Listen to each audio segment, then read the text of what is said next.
Antes de ir contigo, Ricardo, vamos só dar uma olhada nos acontecimentos de hoje relacionados à crise na Venezuela, né? O país convocou o embaixador espanhol em Caracas para consultas, né? A decisão vem em meio à escalada de tensão entre os dois países após o país dar refúgio ao opositor de Maduro, Edmundo González.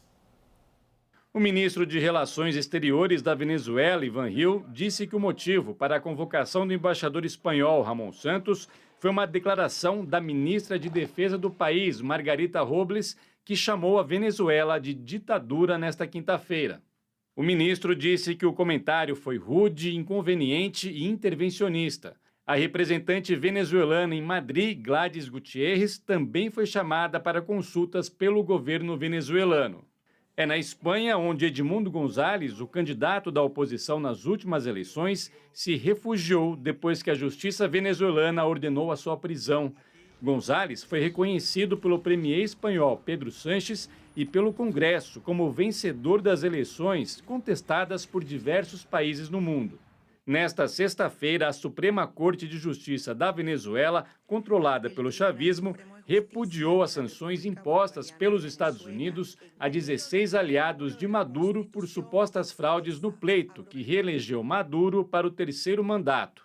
Na quinta-feira, mais de 40 países da ONU apresentaram uma declaração conjunta pedindo ao Conselho Nacional Eleitoral da Venezuela que publique imediatamente as atas eleitorais e permita a verificação dos dados. As atas foram colocadas em sigilo pela justiça venezuelana após uma investigação a pedido do presidente Maduro, que considerou legítimo o resultado do dia 28 de julho. Vamos lá, lembrando que o Ricardo, além de doutor em estudos estratégicos internacionais, também é venezuelano, residente aqui no Brasil. Ricardo, qual saída? Aí já temos mais de um mês, quase 2 meses aí das eleições, né, entre aspas. Qual saída você vislumbra hoje, se é que há uma saída para a Venezuela? A principal saída que deu o regime de Maduro foi a saída ao presidente eleito dos venezuelanos. E isso apenas está gerando uma situação que vai possibilitar uma escalada na convulsão social, uma eventual instabilidade política e uma possível erosão da ordem social. As circunstâncias que levaram à saída do presidente eleito e a situação na que se encontra evidencia características de um regime que não está disposto a aceitar cenários de negociação.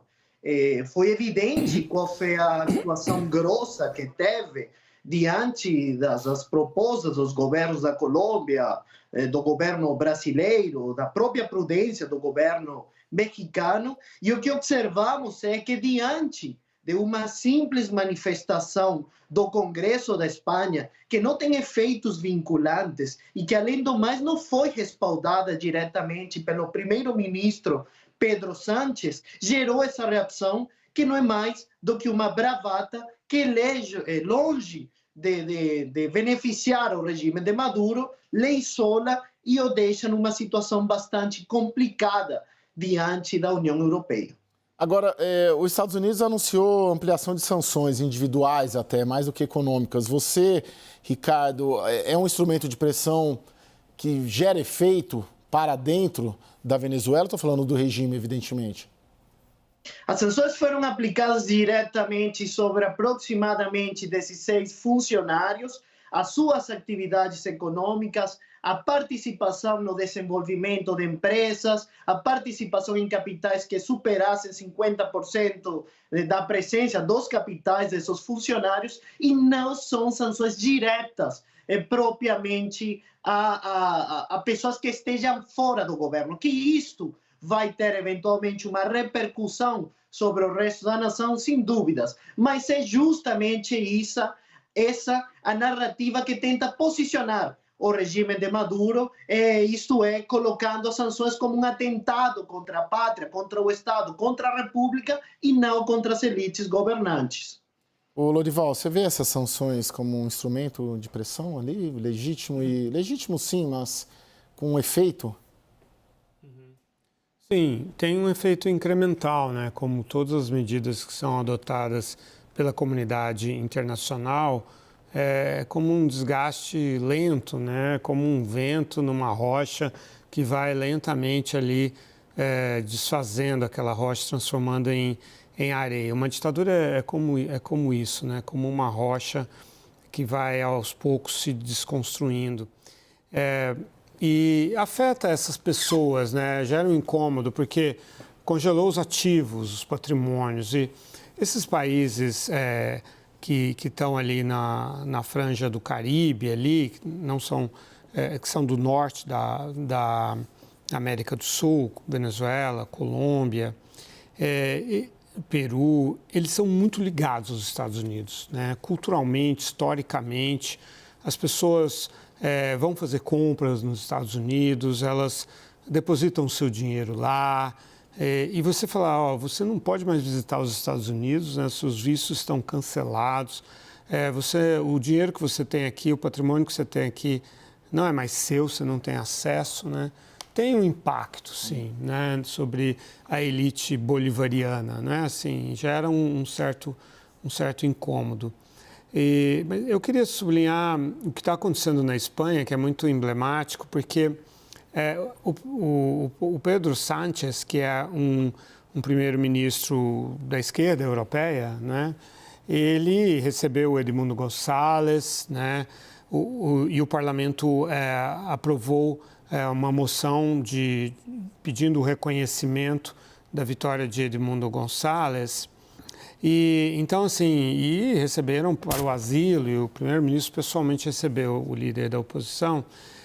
E, mesmo assim, ele é super criticado pela oposição de direita, do PP, do Partido Popular. Então, o responsável pela parte internacional do PP, que é o Esteban Gonçalves, está criticando duramente o governo espanhol, porque acha que deveria expulsar, né, a embaixadora da Venezuela em Madrid. Então, você vê a diferença do que é o espectro político espanhol em relação ao Brasil, né? Aqui você tem um presidente que fica muito acanhado, muito constrangido de ter que criticar o Nicolás Maduro, criticar o regime bolivariano que ele apoiou ao longo de 25 anos e tal. Então, a esquerda no Brasil, né, como em relação a muitos outros aspectos, né, ela ainda é muito não atualizada com relação ao debate internacional que acontece na Europa e nos Estados Unidos, porque também nos Estados Unidos o governo é de centro-esquerda, né? O Joe Biden é de centro-esquerda e também está tendo uma atitude de bastante apoio à oposição venezuelana. Aliás, o Juan Guaidó está exilado na Flórida, né? Ô, Ricardo, o Lorival coloca aqui a posição brasileira. Como você avalia aí essa posição do Brasil no decorrer desse período todo? A gente fez essa avaliação quando você veio aqui, 5 dias após a eleição. A sua visão ali, da forma como o Palácio do Planalto, o governo Lula e Itamaraty estão tratando a questão.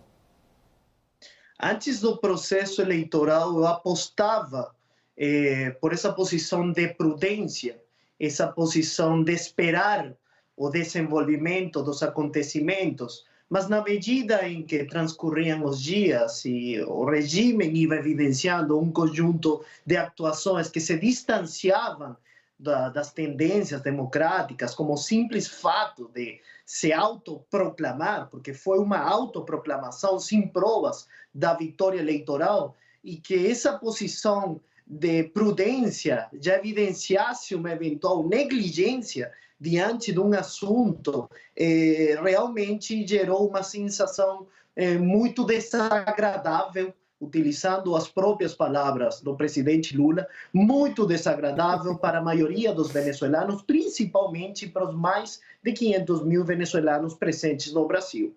Quando a gente observa a reação do governo da Espanha, a gente entende isso que comenta o Lorival Santana. A Espanha hoje tem negociações com a Venezuela, onde a Venezuela praticamente vende à Espanha em torno a 600 milhões de dólares até agora. Desse total, 88% corresponde às atividades petroleiras, especificamente os investimentos da Repsol na indústria petroleira venezuelana. Isso dá à Espanha um poder de negociação que, de certo modo, não existe essa simetria, por quanto a Espanha vende a Venezuela em torno a uns 100, 150 milhões de dólares, e nessas atividades, basicamente, são relações no setor bancário, no setor textil. Aliás, diante de toda esta crise vigente na Venezuela, o grupo Inditex da Zara inaugurou uma das maiores lojas na América Latina e você observa essa distorção da economia venezuelana. Então, o curioso de toda esta grande bravata do presidente do Congresso venezuelano é que, quando o regime de Maduro decidiu expulsar o encarregado de negócios dos Estados Unidos do ano 2018, ele não avisou. Ele simplesmente, o próprio chefe de Estado, deu um prazo de 48 horas e expulsou ao representante estadunidense. Então, essa questão de submeter ao Congresso e fazer todo esse discurso evidencia que realmente não existe uma vontade política. E mais, para Ricardo, finalizar, desculpe que eu preciso só concluir, por favor, rapidinho. A Repsol tem investimentos na Guiana, operações offshore, ou seja, existe um interesse petroleiro por parte da Repsol na Guiana e uma eventual expulsão geraria uma complicação em torno do caso executivo para o regime de Maduro. Apenas isso.